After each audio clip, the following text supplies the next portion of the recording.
Thanks to all of you first for doing the work that you do. I hope you're successful in what you do. And just about any business, whether you're a for-profit or non-profit, there are always ways of improving. And hopefully the conversations that come out of today can help in one way or another.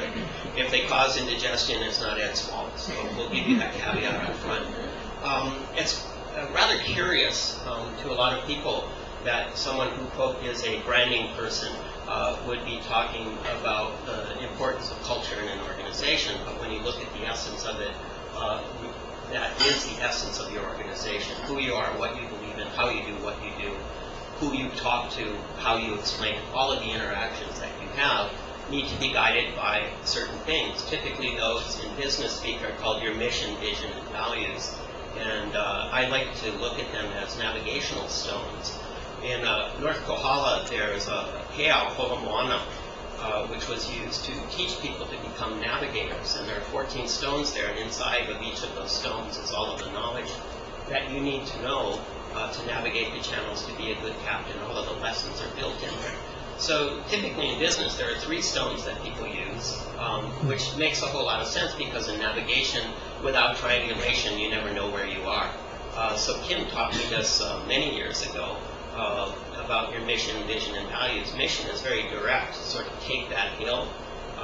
Vision is the strategy that you use to get to that hill ahead of anyone else. And values are the tools that you use that are inherent in you to make decisions along the way.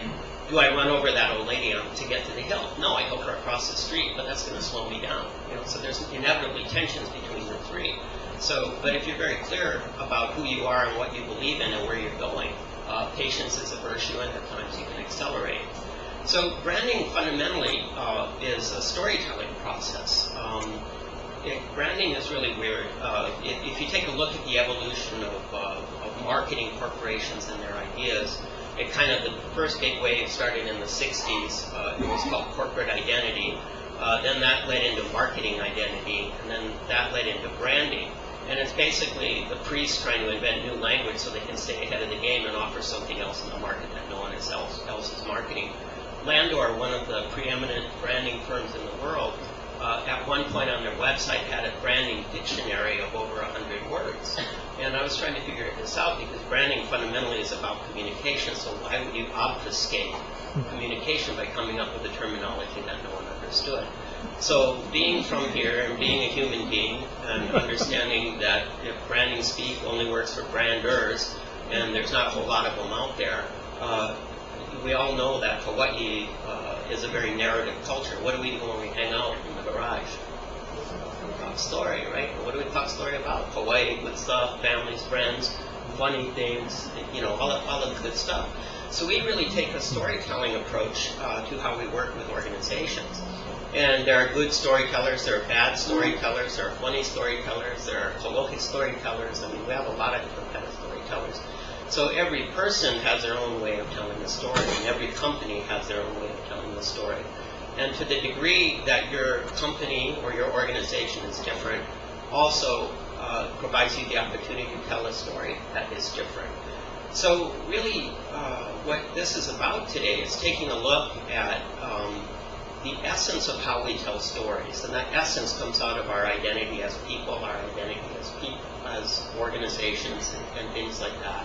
Because really what we're trying to do is to create, through our stories, to connect people or institutions or whoever to an experience. Now, if I have a nonprofit dedicated to helping young women learn how to breastfeed, I'm trying to connect them in a productive way to a breast pump if they don't want to breastfeed personally or things like that. And how do I do that as a nonprofit in a way that's different than a for-profit who is really out to sell machines? So there's an interesting kind of thing there. So you're competing with the guys selling the machines. You're competing with people not having the time to learn. You're competing with the internet. So you need to have a very clear story that is compelling, attracts people, and gets them going. And really at the heart of that, I think, are the values that you hold as a person, for the future of helping these children grow up in the healthiest way. So that may not be the most dramatic example, but it's a practical and real example. So what we're here today to talk about, I think, is to take a look at how you grow a culture that guides the interactions of the individuals in your organizations, how those individuals then interact with your customers, and then how you can create the best culture and the best people to create an advantage for the service or the ideals that you're trying to proffer. And it's actually a really interesting thing. And I've worked for a lot of nonprofits. I started a couple nonprofits. I've been on a couple boards. I don't like being boards because I find I can get a lot more done by helping rather than being on the board. So we have amongst the trio here a wide range of experience and opinions, as you will shortly see. And on that note, I'm going to turn it over to Kim.